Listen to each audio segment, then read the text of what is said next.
Hello, students. In today's lecture, we are going to learn about dual nature of radiation and matter. NCRT section 11.1 to 11.3.2. This is disclaimer. Strategy for competitive exams. First, focus on understanding photoelectric effect and Einstein's quantum theory of light. Second, learn de Broglie wavelength and matter wave concepts for particles. Practice problems of photon energy, momentum calculations, and wave particle duality. Study work function, stopping potential, and photocell applications. Recommended books. Please visit our website forum.putter.ai for book and guidance.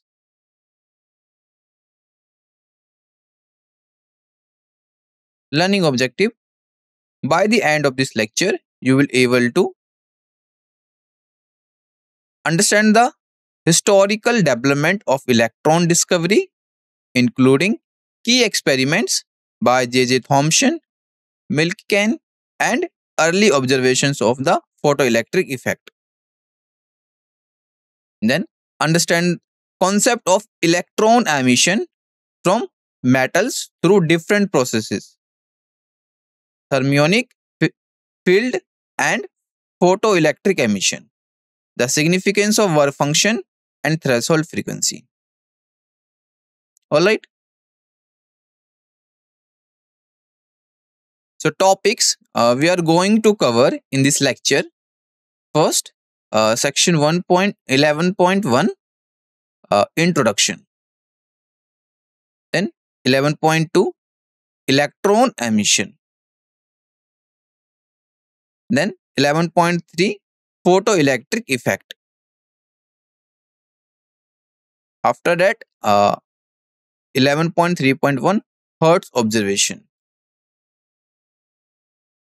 And then last, we will talk about the Reynolds observations. Now, we will understand the wave nature of light.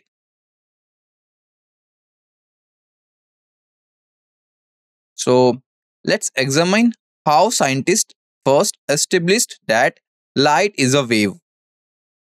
Maxwell equations, which describe how electric and magnetic fields interact, predict that light is an electromagnetic wave.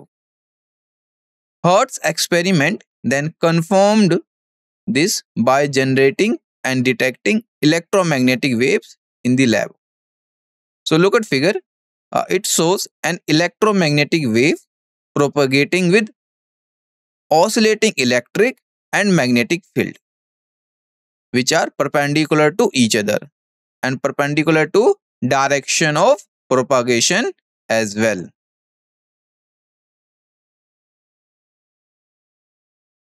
At the same time, other experiments were revealing new aspects of matter and radiation.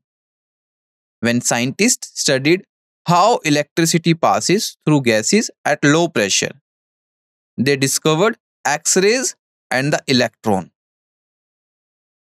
Alright.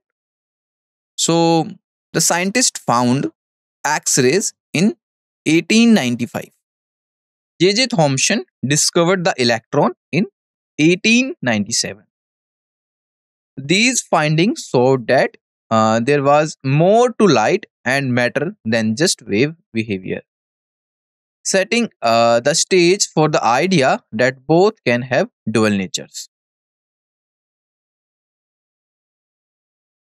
Now we will focusing on the discovery of cathode rays by William Crookes. Crookes used a discharge tube with very low gas pressure, about 0.0 0.001 millimeters of mercury. When he applied an electric field between two electrodes, a discharge occurred. Remember, electrodes are just conductors that allow electricity to enter or leave the tube.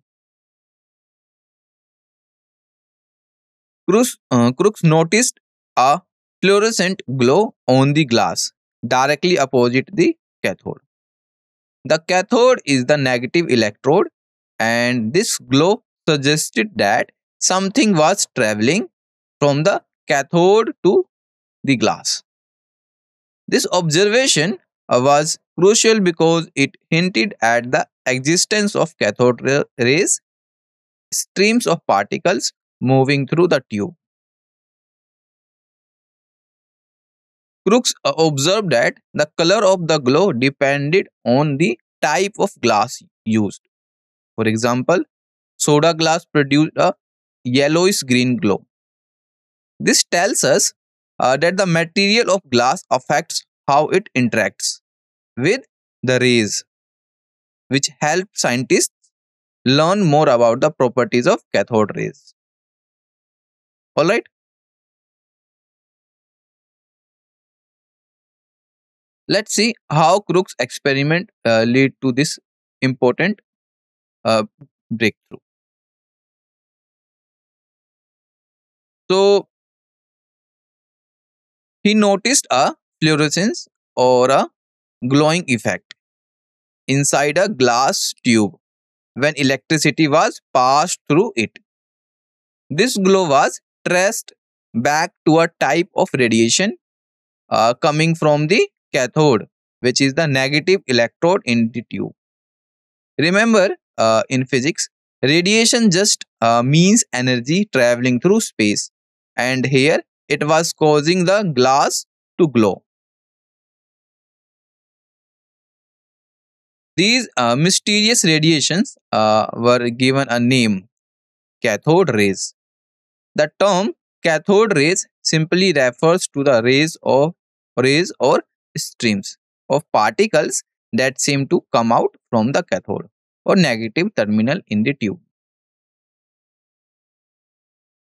In 1870, William Crookes found these cathode rays, and by 1879, he proposed that they were actually streams of fast moving negatively charged particles.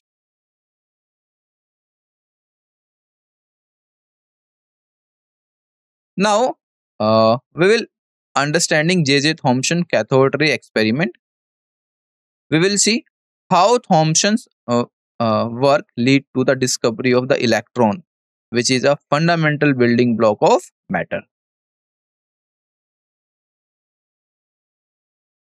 Thomson confirmed that cathode rays are made up of negatively charged particles. These particles are what we now call electrons. Thomson set up his experiment. He used both electric and magnetic fields arranged at right angles to each other across a discharge tube. This setup allowed him to measure how the cathode rays respond to these fields, which helped him determine the charge to mass ratio of the electron. So, J.J. Thomson was the first to experimentally determine two important properties of cathode rays particles, their speed and their specific charge. The specific charge means the charge to mass ratio written as E divided by M. Alright, where E is the electric charge in coulombs and M is the mass in kilograms. This ratio helps us understand how much charge a particle carries for a given amount of mass. Thomson noticed how fast these particles were moving between 0.1 and zero point 0.2 times the speed of light. Since the speed of light is 3 into 10 raised to the power 8 meter per second, that means the particles were traveling at about 30 million to 60 million meters per second. Their specific charge, E divided by m, was measured as 1.76 times 10 to the power of 11 coulombs per kilogram. This charge values shows that these particles are very light compared to their charge.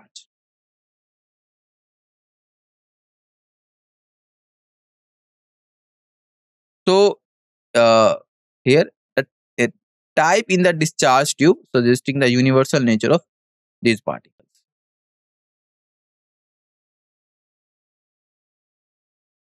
How cathode ray particles were named. So scientists found that particles emitted from metals either when exposed to ultraviolet light or when heated had the same uh, E divided by m ratio as cathode rays. Here E stands for the charge of the particle in coulombs and m is its mass in kilograms. This ratio E by m is a unique fingerprint for particle. So even though these particles were produced in different ways, their identical E by m values suggested they were the same type of particle. These findings showed that no matter how the particles were produced, whether by light, heat, or electric discharge, they were identical in nature.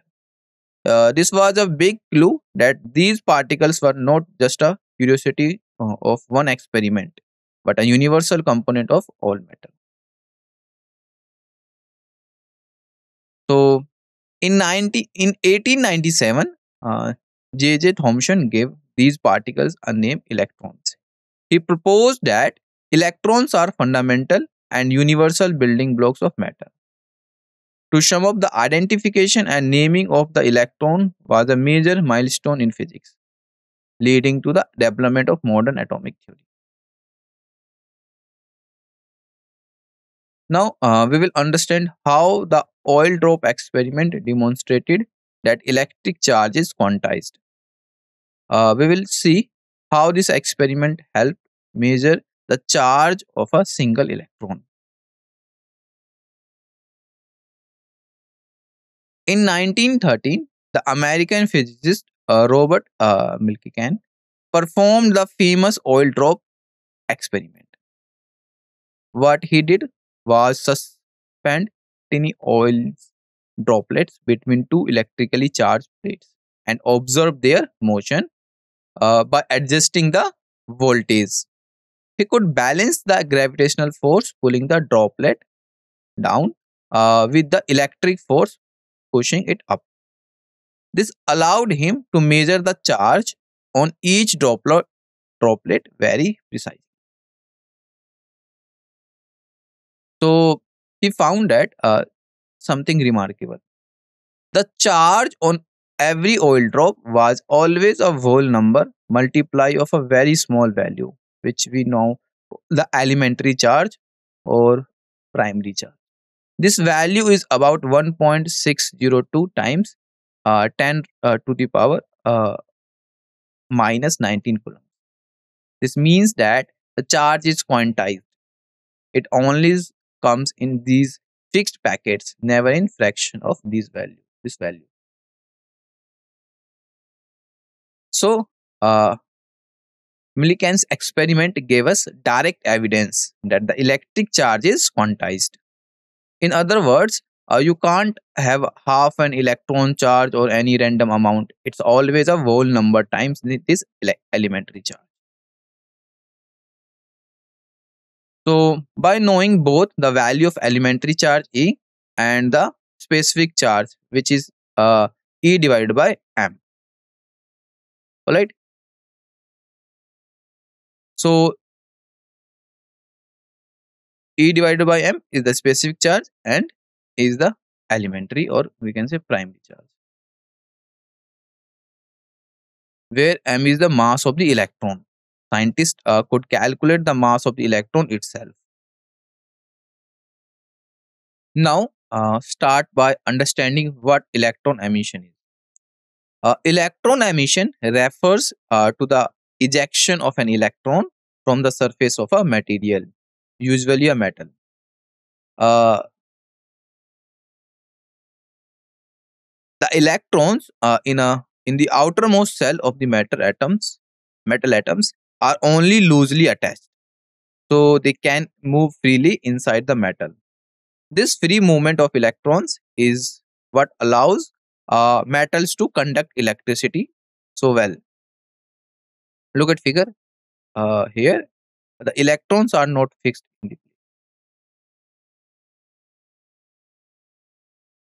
However, these free electrons cannot normally escape the metal surface by their own. Electron emission from the surface of a material. Now, let's see what happens if an electron tries to escape from the metal. The metal surface becomes positively charged, which means it starts to pull the electron back. This attractive force acts like a barrier, preventing electrons from leaving easily.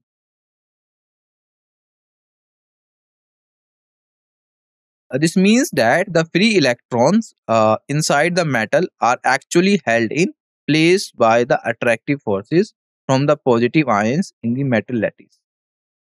These forces keep the electrons bound within the metal even though they can move around freely inside. So, while electrons are mobile within the metal, they can't just escape their own. For an electron to actually leave the metal surface, it must gain enough energy to overcome this attractive pull. This required is called the work function, and it's different for each material. Now, let's understand the concept of the work function. The work function is the minimum energy that an electron needs to escape from the surface of a metal. Think of it as the energy barrier holding electrons inside the metal. Look at figure. So figure shows electrons at the surface, and only those with even enough energy can break free. So we use the symbol phi naught here to represent the work function. Work function is a measured in electron volts or EV.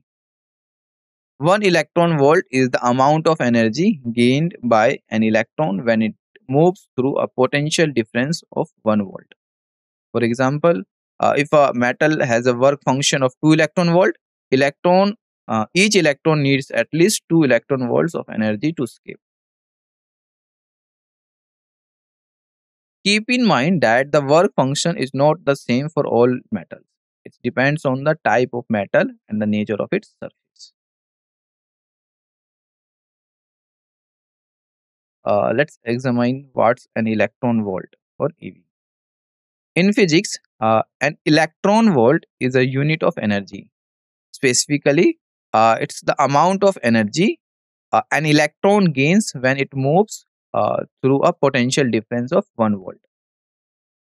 Empathize that this is a very small amount of energy, but it's very useful when dealing with atomic and subatomic particles. So 1 electron volt is equal to 1.602 into 10 raised to the power minus 19 joule. This is the SI unit conversion. This unit, the electron volt, is used all the time in atomic and nuclear physics. Whenever we talk about the energy of electrons, photons, or even nuclear reactions, you will often see energies given in electron volt instead of joule.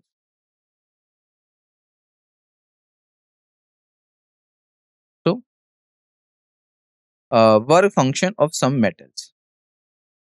Cesium here, first metal, the work function is denoted by phi naught, and 2.14 electron volt. All right, and while platinum, 5.65 electron. Similarly, sodium, calcium. All right. So the starting with cesium and ending with uh, platinum. Uh, Here, uh, cesium work function is 2.14, and the highest metal is 4.70. All right.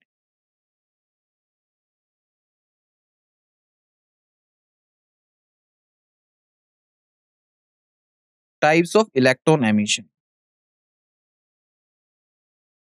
So we will see that the way energy is supplied to a metal determines how electrons are emitted.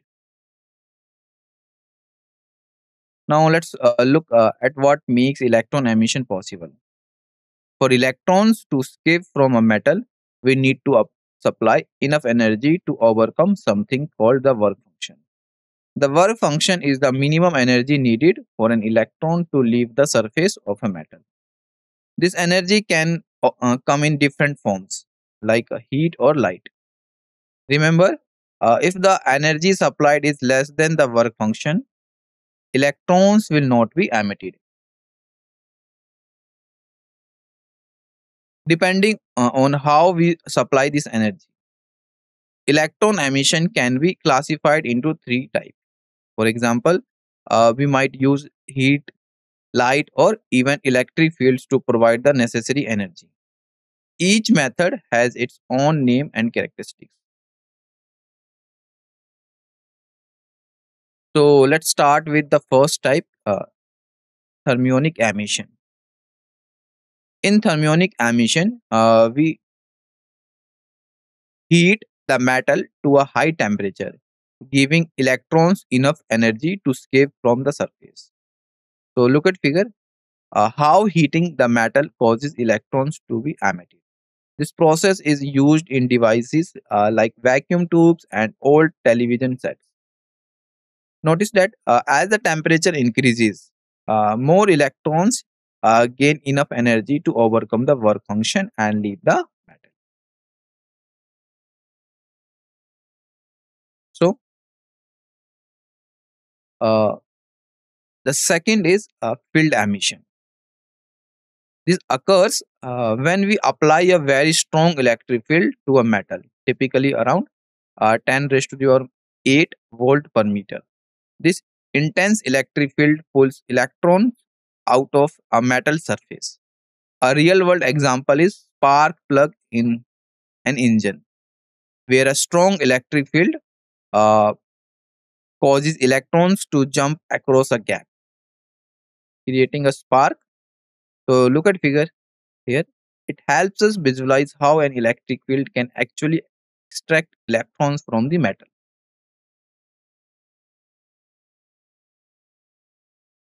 Now, let's talk about the third and most important type of electron emission,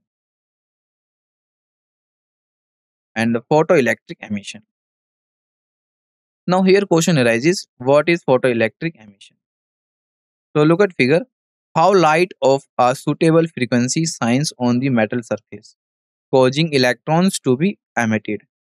This process only happens if the light has enough energy, which depends on its frequency.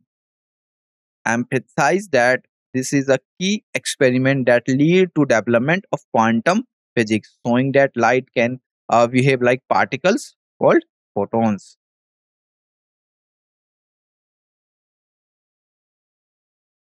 These electrons that are released due to the action of light are called photoelectrons.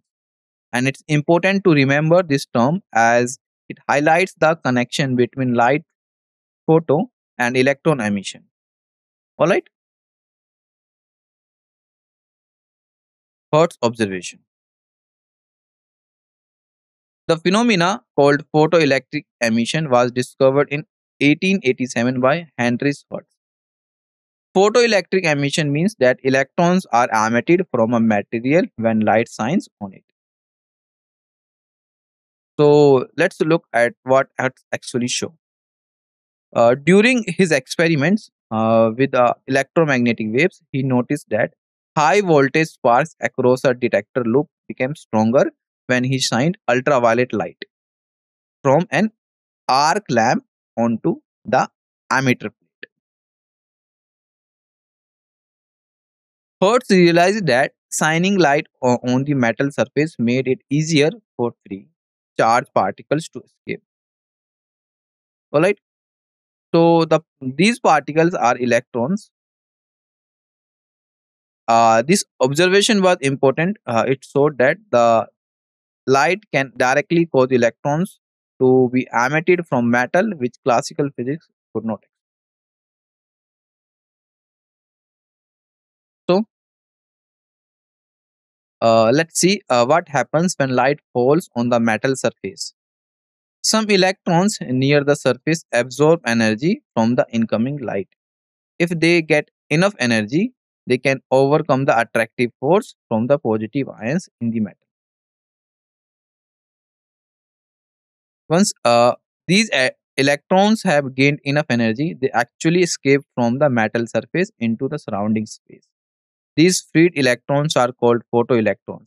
This process is the basis of the photoelectric, and it shows us that light can transfer energy in small packets or quanta to individual electrons. Now we are focusing on Holwas and Lenard's observations, which are important for understanding the photoelectric. So let's start with work of William and Lenard between 1886 and 1902. They studied photoelectric emission in detail. Photoelectric emission is when electrons are ejected from a material after it absorbs. This was a new and surprising discovery at the time, and it challenged the classical wave theory of light. Lenard in 1902 made a key observation. He found that when ultraviolet or UV radiation was directed onto the emitter plate inside a vacuum tube with two electrodes, a current started to flow in the circuit. Look at figure. Here, the ultraviolet light hits the plate, and suddenly electricity flows. So, as soon the ultraviolet radiation was stopped, the current flow also stopped. So, thus, when ultraviolet radiation falls on the emitter plate C, electrons are ejected from it, which are attracted towards the positive collector plate A, constituting a current in the external circuit. Now, uh, in 1888, scientists noticed that when he shined ultraviolet light on a neutral zinc plate, the plate became positively charged. Here, look at figure. In the figure, how the setup look. This tells us the ultraviolet light is somehow causing the zinc plate to lose negative charge.